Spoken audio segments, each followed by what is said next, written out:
Hey guys, मैं हूं चरण। आप देख रहे हैं खूनी मून चैनल और स्वागत है आपका आज की वीडियो में। और आज से हम स्टार्ट करने वाले हैं हेलरेजर फ्रेंचाइज को। इसकी सबसे पहली फिल्म थी हेलरेजर, जो आई थी 1987 में। ये फिल्म एक cult classic British American supernatural horror fantasy film है। हेलरेजर 1987 के डायरेक्टर और राइटर हैं क्लाइव बार्कर। क्लाइव बार्कर की द हेलबाउंड हार्ट नाम की नोवेला से ये फिल्म अडेप्टेड है। क्लाइव ने इस फिल्म के साथ अपनी डायरेक्शन की करियर की शुरुआत करी थी। हालांकि उन्होंने आगे जाकर ज्यादा फिल्म्स डायरेक्ट नहीं की, लेकिन उनकी पहली फिल्म को ही पूरी दुनिया में पहचान मिली। मतलब बंदे ने अपने ही लिखी कहानी पे अपने ही फिल्म बना दी और फिल्म वर्ल्ड वाइड क्लासिक बन गई। नाइस। इस फिल्म में हम सेनोबाइट्स नाम के विलेंस के बारे में और लेमेंट कॉन्फ़िगरेशन के बारे में जानेंगे। ये भी जानेंगे कि क्यों सेनोबाइट्स को BDSM के साथ रिलेट किया जाता है और एक्सट्रीम प्लेजर की खोज में लोग क्या क्या कर बैठते हैं। इस फ्रेंचाइज में टोटल 11 मूवीज आ चुकी हैं। आखिरी फिल्म आई थी 2022 में, जो इस फ्रेंचाइज की रीबूट फिल्म थी। और मैं आपको बता दूं कि मैं 11 की 11 फिल्म्स एक्सप्लेन नहीं करने वाला, सिर्फ पहले के 4 पार्ट्स और 2022 वाला रीबूट बस। खैर, इस फिल्म में काफी ज्यादा ब्लडी और गोरी सीन्स हैं और एडल्ट कंटेंट भी है, तो देख लेना। अगर आप 18+ हो और खून खराबा हैंडल कर लेते हो तो ही कंटिन्यू करना। वीडियो के एंड में मैं इस फ्रेंचाइज से रिलेटेड काफी कुछ बताऊंगा भी, जिससे आगे की मूवीज को समझने में आसानी होगी, इसलिए एंड तक बने रहना।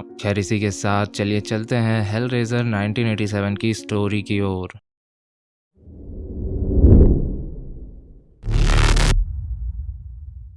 कहानी है मोरक्को में, जहां हम देखते हैं फ्रैंक नाम के बंदे को, जो एक लोकल सेलर से बॉक्स जैसे दिखने वाले एक पजल को खरीदता है, क्योंकि उसका मानना है कि उसने इस दुनिया की सारी प्लेजर यानी सारा सुख एक्सपीरियंस कर लिया है, जो कि अब उसे उतना मजा नहीं देते। और उसके मुताबिक ये बॉक्स उसे ऐसे एक्सपीरियंस दे सकती है जो इसे इस डायमेंशन में मिलना पॉसिबल नहीं है। इसलिए वो उस बॉक्स को अपने साथ लंदन अपने घर लेकर आ गया और वहाँ की एटिक में किसी रिचुअल वाले स्टाइल में उस पजल को सॉल्व करने लगा। उसके टच करने से पजल शेप चेंज करने लगा और एक शेप पर आकर रुकते ही उसमें से बिजली निकली और निकले कुछ नुकीले हुक्स वाले चेन्स, जो सीधा जाकर उसकी बॉडी में धंस गए। दरअसल इस पजल को लेमेंट कॉन्फ़िगरेशन कहते हैं, जिसके बारे में हम अच्छी तरह आगे के पार्ट्स में भी जानेंगे। फिलहाल आप इतना जान लो कि इस पजल के सॉल्व होते ही कहीं से भी हेल का गेट ओपन हो जाता है, जहां से आते हैं सेनोबाइट्स, जो पजल सॉल्व करने वाले को अपने साथ अपने रेल्म यानी हेल में ले जाते हैं, जहां उन्हें इतना टॉर्चर किया जाता है कि पेन ही उनके लिए प्लेजर बन जाता है। एक्सट्रीम प्लेजर का आनंद लेने के लिए लोग इस बॉक्स का इस्तेमाल करते हैं, जिससे उन्हें सफरिंग का सफर तय करना पड़ता है और दर्द मिलने से ही उन्हें सुख प्राप्त होता है। अब आप बताओ कि क्या आपको दर्द में सुख मिल सकता है? इस डायमेंशन में नहीं मिल सकता। इसलिए तो ऐसे लोग बॉक्स का यूज करते हैं, लेकिन इन्हें नहीं पता होता कि इन्हें दर्द वाला सुख मिलेगा, जबकि ये सोचते हैं कि इन्हें कुछ अलग ही सेंसेशन एक्सपीरियंस करने को मिलेंगे। खैर, भारी लोड दे दिया मैंने, वापस आते हैं। तो जैसा कि मैंने कहा कि पजल सॉल्व करते ही सेनोबाइट्स आ जाते हैं, जैसे कि अभी वहां आया है सेनोबाइट्स का लीडर हेल प्रीस्ट, जिसे फैंस ने पिनहेड नाम दिया है, और उसके साथ एक फीमेल सेनोबाइट है डीप थ्रोट।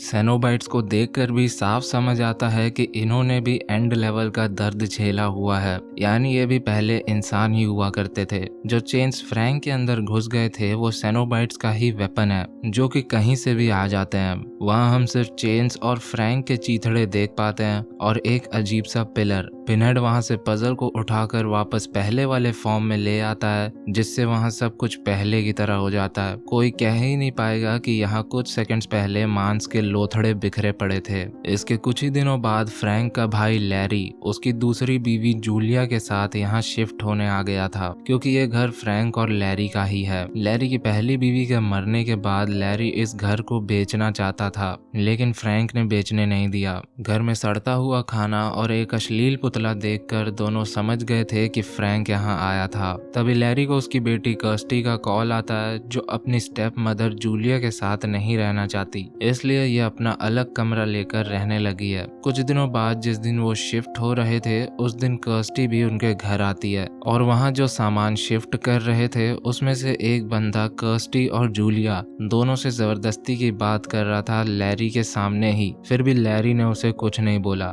इसके कैरेक्टर को इसमें थोड़ा थोड़ा लल्लू टाइप दिखाया गया है, इन्हीं की भाषा में बोलूँ तो लूजर। खैर, यहाँ हम देखते हैं कि जूलिया को सामान अनपैक करते हुए फ्रैंक की एक फोटो मिली जिसमें उसके साथ एक लड़की थी, इसलिए उसने उन दोनों को अलग कर दिया। ऐसा इसलिए क्योंकि जूलिया लैरी से शादी करने से पहले फ्रैंक के साथ फिजिकल रिलेशन बना चुकी थी और फ्रैंक के प्यार में पूरी तरह पागल हो चुकी थी, लेकिन फ्रैंक था कि उसे भाव तक नहीं देता था। फ्रैंक बस जूलिया के थ्रू अपनी फिजिकल नीड्स पूरी करता था। उसकी फोटो देखकर उसे फ्रैंक की याद आने लगी तो वो एटिक में चली गई। नीचे मैट्रेस मूव करते हुए लैरी के हाथ में कट लग गई और उससे खून बिल्कुल भी देखा नहीं जाता, इसलिए वो जल्दी से जूलिया को खोजते हुए ऊपर जाता है जहाँ जूलिया उसे एटिक में मिलती है और एटिक के फर्श पर लैरी के बहुत सारे खून के बूंद टपक रहे थे। उतने से खून में वो बेहोश होने को आ रहा था, जबकि जमीन ने कहा कि और खून बहा, क्योंकि जमीन पर गिरा सारा खून अब्जॉर्ब हो रहा था। एटिक के जमीन के नीचे कुछ तो था जो खून मिलने के बाद दिल जैसा धड़क रहा था।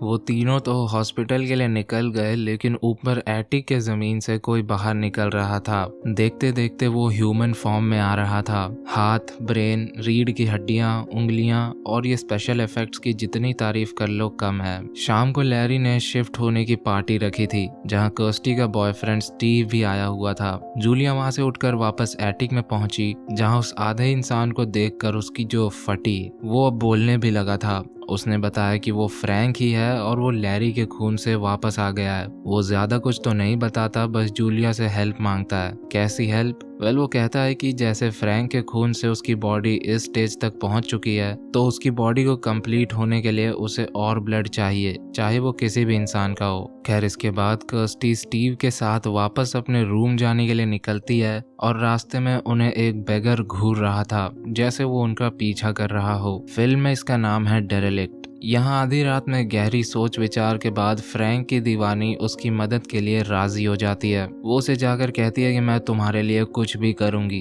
क्योंकि इन दोनों का सपना था लैरी को छोड़कर भाग जाने का। इनका ये सपना फॉर सम रीजन पूरा नहीं हो पाया था, जो अब होगा। वहीं कर्स्टी को एक अजीब सा सपना आता है जिसमें उसे उसके डैड दिखते हैं, लेकिन बहुत बुरी अवस्था में, और उसे छटपटाता देख स्टीव उसे जगाता है। वो जल्दी से अपने डैड को कॉल करके उनसे पूछती है कि सब ठीक तो है ना। लैरी बिल्कुल ठीक ठाक था। कर्स्टी के एक सपने से भला उसे क्या होगा। अगले दिन जूलिया रेडी होकर एक बार में से एक बंदे को फंसाकर घर ले आती है, लेकिन उसकी बहुत बुरी फटी पड़ी थी अगला कदम उठाने में। फिर भी वो उसे जैसे तैसे एटिक में लाकर लॉक कर देती है, पर वो बंदा हल्का होने के लिए जाने लगता है और बहुत हिम्मत करके जूलिया इस मौके का फायदा उठा लेती है और उसे हथौड़े से मारकर उसकी जान ले लेती है। फिर फ्रैंक उसे खींच लेता है और जूलिया खुद को साफ करके वापस आती है तो देखती है कि फ्रैंक ऑलमोस्ट 50% डाउनलोड हो चुका था और जूलिया 50% में ही गेम खेलना चाह रही थी। वो तो लैरी घर आ गया, इसलिए उसे वहां से जाना पड़ा। यहाँ हम देखते हैं कि कर्स्टी एक पेट स्टोर में काम करने लगी है और उस स्टोर में कल रात वाला बेगर डेरेलिक्ट आ चुका था, और जब जूलिया उसे बाहर जाने को कहती है तो वो वहां पड़ी टिड्डियों को मुट्ठी में भरकर चबा डालता है।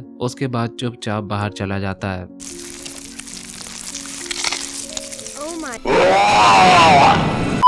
जूलिया एक और बंदे को फंसाकर फ्रैंक के लिए उसकी हत्या करती है, जिससे फ्रैंक की बॉडी पूरी होती जा रही थी। इन मर्डर से उसके अंदर बहुत बदलाव आया था। जहां पहली बार ऐसा करने में वो 10 बार सोच रही थी, घबरा रही थी, वहीं अब उसे ये सब करने में एक किक मिलने लगा था। मानो उसे इस बात का डर ही नहीं है कि वो पकड़ी जाएगी। उसका नेचर पूरा चेंज होता जा रहा था। वो फिर से फ्रैंक से मिलती है और फ्रैंक उसे बताता है कि तुम्हें जल्द ही और 1-2 बॉडी मुझे लाकर देनी होगी ताकि मेरा शरीर पूरा हो सके, वरना अगर सेनोबाइट्स को पता लग गया कि मैं उनसे बच निकला हूँ तो वो मुझे नहीं छोड़ेंगे, मतलब वापस हेल में ले जाएंगे। ये सेनोबाइट्स और हेल वेल ये सब जूलिया के लिए कंफ्यूजिंग था, तो फ्रैंक ने बताया कि ये पजल हेल के डोर्स खोल देता है जहाँ से सेनोबाइट्स आकर पजल सॉल्व करने वाले को अपने साथ ले जाते हैं। उसने बताया कि ऐसा ही मेरे साथ भी हुआ था। जब मैंने अनुभव करने वाले सारे सुख का स्वाद चख लिया था तब मुझे इसके बारे में पता चला, तो मैंने सोचा क्यों ना दूसरे डायमेंशन के सुख भोगूं।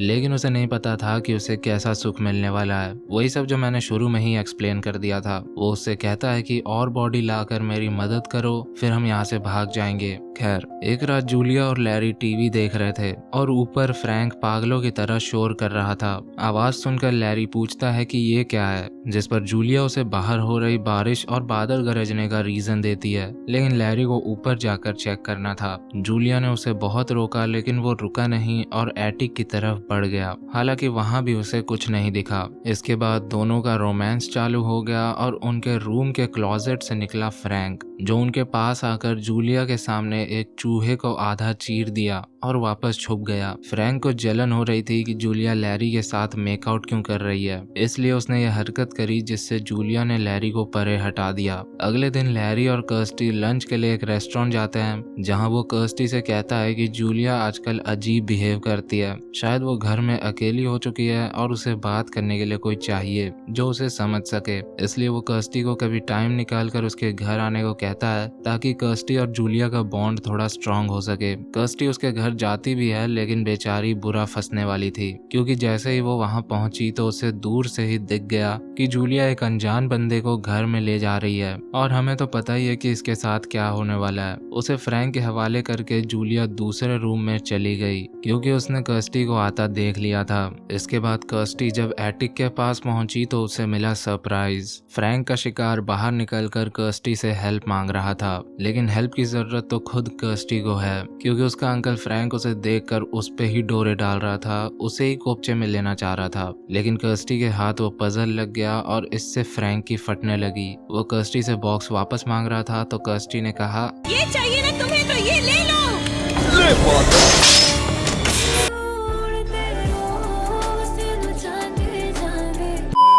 बॉक्स को बाहर फेंक कर वो जल्दी से घर के बाहर आई और बॉक्स को उठाकर वहां से भाग गई। अभी जो उसने देखा वो उसे प्रोसेस नहीं कर पा रही थी, इसलिए वो चलते चलते बेहोश हो गई, लेकिन कुछ भले बंदों ने उसे हॉस्पिटल पहुंचा दिया। उसे होश आता है तो डॉक्टर उसे पजल के बारे में पूछता है, लेकिन कर्स्टी उसके बारे में कुछ भी ना जानने का नाटक कर रही थी। डॉक्टर बॉक्स को वहीं छोड़कर चला जाता है ताकि उसे कुछ याद आए, पर याद इसे सब कुछ है। वो बॉक्स के साथ छेड़खानी करने लगी जिससे अचानक बॉक्स में मूवमेंट हुई। बॉक्स ने शेप चेंज किया और वहां की एक दीवार से एक टनल जैसा रास्ता खुल गया। कर्स्टी उसके काफी अंदर तक गई जहां उसे एक अजीब सा बिच्छू जैसा मॉन्स्टर दिखा जिसका नाम है इंजीनियर। वो उसका पीछा करने लगा, लेकिन कर्स्टी सही सलामत वापस अपने कमरे में आ गई। वो समझ चुकी थी कि ये सब बॉक्स की ही करामात है, इसलिए वो उसे पहले वाले स्टेज में लाने लगी, लेकिन तब तक बहुत देर हो चुकी थी। सेनोबाइट्स वहां प्रकट हो चुके थे। सबसे पहले चैटरर, फिर पिनहेड, फिर बटरबॉल और फिर फीमेल सेनोबाइट। कर्स्टी की हालत खराब। अब तो सेनोबाइट्स उसे नहीं छोड़ते, लेकिन इससे पहले वो कर्स्टी को लेकर जाते, कर्स्टी ने उन्हें बताया कि फ्रैंक नाम का बंदा तुमसे बचकर वापस आ चुका है। सेनोबाइट्स पहले तो यकीन नहीं करते, लेकिन कर्स्टी उन्हें यकीन दिलाती है। वो कर्स्टी से डील करते हैं कि वो उन्हें फ्रैंक तक लेकर जाएगी, जिसके बदले में वो उसे अपने साथ नहीं ले जाएंगे। लेकिन अगर कर्स्टी ने चालाकी करने की कोशिश की तो अंजाम बहुत बुरा होगा। वहीं लैरी जैसे ही घर पहुंचता है तो जूलिया उसे ऊपर ले जाती है, जहां फ्रैंक उसे मारकर उसकी स्किन ले लेता है, जो हमें दिखाया नहीं सीधा बताया गया। फिर दोनों ने अपना काम किया, जिसके बाद वहां पहुंची कर्स्टी। वो गई अपने डैड के पास और उसने सब कुछ बता दिया कि ऊपर अंकल फ्रैंक है जो आपको मारना चाहते हैं। लेकिन फ्रैंक, जो अब लैरी के भेस में है, उसने कहा कि मैंने फ्रैंक को ठिकाने लगा दिया, साला पगला गया था। कर्स्टी ये बात नहीं मान पाती और फ्रैंक की बॉडी देखने की डिमांड करती है, इसलिए जूलिया उसे एटिक में ले जाती है, जहां उसे लग रहा था कि ये चाचा फ्रैंक है, लेकिन असल में वो उसके डैड थे। तभी जूलिया उसे वहीं बंद करके भाग जाती है और तभी वहां आ जाते हैं सेनोबाइट्स। लैरी की बॉडी देखकर उन्हें लगता है कि ये फ्रैंक है, इसलिए वो कहते हैं कि जिसने फ्रैंक को मारा है उन्हें वो बंदा चाहिए। लेकिन कर्स्टी को थोड़ी ना पता था कि लैरी अब लैरी नहीं रहा, उसे तो वो अब भी उसके डैड ही लग रहे थे ना। इसलिए डैड को बचाने वो नीचे भागती है, जहां डैड की हरकतें देखकर वो सब कुछ समझ जाती है। अब उसे असलियत का पता लग चुका था, इसलिए वो उसे फंसाने ऊपर भागती है, लेकिन जूलिया उसे जकड़ लेती है। फ्रैंक उसे मारने की कोशिश करता है, लेकिन एन मोमेंट में वो साइड हो जाती है, जिससे नाइफ जूलिया के अंदर घुस जाती है और बिना किसी रिग्रेट के फ्रैंक जूलिया का खून चूस जाता है। जुर्म बैड बॉय से दिल लगा बैठी। इसके बाद कर्स्टी फ्रैंक से छुपने की कोशिश करती है लेकिन इवेंचुअली पकड़ी जाती है, या ये कहो कि ये उसकी एक चाल थी उसे एटिक तक लाने की, क्योंकि एटिक में आते ही फ्रैंक ने सब कुछ कन्फेस कर लिया कि मैं ही फ्रैंक हूँ, मैंने ही तुम्हारे डैड को जान से मार दिया।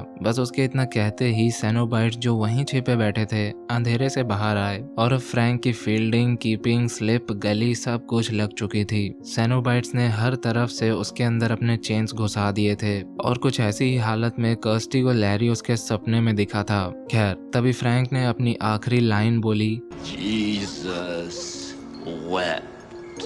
और फिर उन चेन्स ने उसके चीथड़े कर दिए। कर्स्टी भागना चाह रही थी लेकिन सेनोबाइट्स ने उसे भी घेर लिया था, पर उसे बेडरूम में जूलिया की लाश मिली जिसके हाथों में था लेमेंट कॉन्फ़िगरेशन। अब जूलिया की बॉडी यहाँ कैसे आई? इसे तो फ्रैंक ने सीढ़ियों पर मारा था ना। फ्रैंक ने उसका खून चूसकर उसे सेनोबाइट्स के हवाले कर दिया था, इसलिए उसके बॉडी से भी चेन्स हुक्ड हैं। कर्स्टी ने उसे उठा लिया लेकिन तभी वहाँ पिनहेड आ गया और अपनी आइकॉनिक लाइन बोला, We have such sights to show you. लेकिन वो उसे अपने साथ ले जा पाता उससे पहले कर्स्टी ने पजल को नॉर्मल करके उसे चलता किया। ऐसा करते ही उसका घर ढहने लगा था और तभी वहां पहुंचा स्टीव। पिनहेड की तरह उसने फीमेल सेनोबाइट, चैटरर और बटरबॉल तीनों को वापस हेल भेज दिया और फिर जब स्टीव के साथ बाहर निकलने लगी तो इंजीनियर ने उसे घेर लिया और यहाँ उसके और इंजीनियर के बीच फाइट हो गई पजल को उठाने के लिए। लेकिन जैसे तैसे कर्स्टी ने उसे उठाकर सॉल्व कर दिया जिससे इंजीनियर भी गया वापस हेल में। इसके बाद दोनों बाहर आकर घर को जलता हुआ देख रहे थे और कर्स्टी ने लेमेंट कॉन्फ़िगरेशन को आग में डाल दिया। लेकिन तभी वहां डेरेलिक्ट प्रकट हो गया जो खुद आग में घुसकर पजल हासिल किया और एक स्केलेटन वाला बड़ा सा पंछी बनकर पजल लेकर उड़ गया। वो पजल फिर से उसी लोकल सेलर के पास पहुंच गया जो डेरेलिक्ट ने ही इसे दिया होगा ताकि वो पहले की तरह इसे और किसी को बेच सके। फिर से उसे खरीदने एक बंदा उसके सामने बैठा हुआ दिखता है और यहीं पर फिल्म खत्म होती है। तो अब बात करते हैं हेलरेजर यूनिवर्स के बारे में। वैसे तो इसके कॉमिक्स और नॉवेल्स वगैरह भी हैं जिनमें इसका यूनिवर्स बहुत बड़ा है, लेकिन हम उतने दूर नहीं जाएंगे। पहले कुछ सवालों पे बात करते हैं, जैसे कि ये सेनोबाइट्स है कौन और ये सेनोबाइट बने कैसे। तो इसके बारे में मैं थोड़ी बहुत जानकारी अभी दे देता हूँ, बाकी आगे के पार्ट्स में तो हम बहुत कुछ जानेंगे ही। सेनोबाइट्स द लैबिरिंथ नाम के डायमेंशन में रहते हैं जहाँ रूल करता है लेवाइथन। इन सेनोबाइट्स का कोई जेंडर नहीं होता, ये लेवाइथन को अपना गॉड मानते हैं और उसी के लॉ एंड ऑर्डर्स के अंदर रहकर ये उसे सर्व करते हैं। इनका काम तो हमें पता ही है कि जो भी इन्हें बॉक्स सॉल्व करके समन करेगा उसे लैबिरिंथ में लाकर टॉर्चर करना। इन्हें इस यूनिवर्स में एक्सप्लोरर्स भी कहा गया है और कुछ के लिए ये डीमंस है और कुछ के लिए एंजल्स। इन सेनोबाइट्स में पिनहेड को लेवाइथन का फेवरेट सेनोबाइट माना जाता है, इसलिए वो हेलरेजर के हर पार्ट में देखने को मिल जाएगा। और देखो ये जो सेनोबाइट्स हैं इनको कई बार BDSM डीमन भी कहा जाता है। BDSM वाले कॉन्सेप्ट से बहुत लोग फेमिलियर होंगे, अगर नहीं हो तो अच्छी बात है।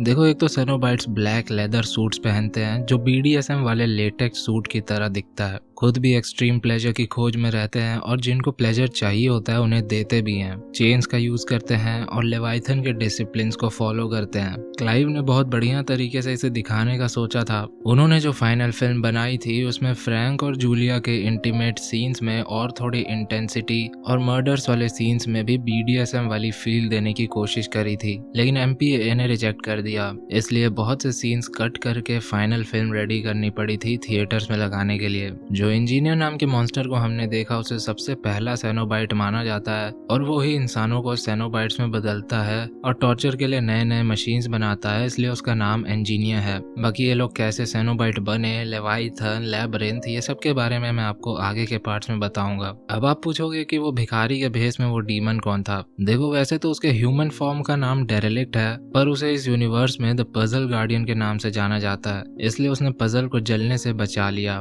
कॉमिक के अकॉर्डिंग इसका ओरिजिन बहुत फक्ड अप है और वैसे भी हम वहाँ जाएंगे नहीं, लेकिन उसका काम है पजल को सेफ रखना और साइकिल जारी रखना। तो आई गेस मैंने काफी सारे इंपॉर्टेंट टॉपिक्स कवर कर लिए हैं। फिर भी आपका कोई सवाल हो तो कमेंट्स में पूछना, मैं उसका रिप्लाई या तो कमेंट में दे दूंगा या फिर अगली वीडियो में, जिसे आप मिस ना कर सको। इसके लिए make sure that you have subscribe to the channel and the bell icon is on. तो गाइज यही था आज की वीडियो में। पार्ट 2 मैं जल्द से जल्द लेकर आऊंगा। इसी के साथ your horror host and ghost signing off.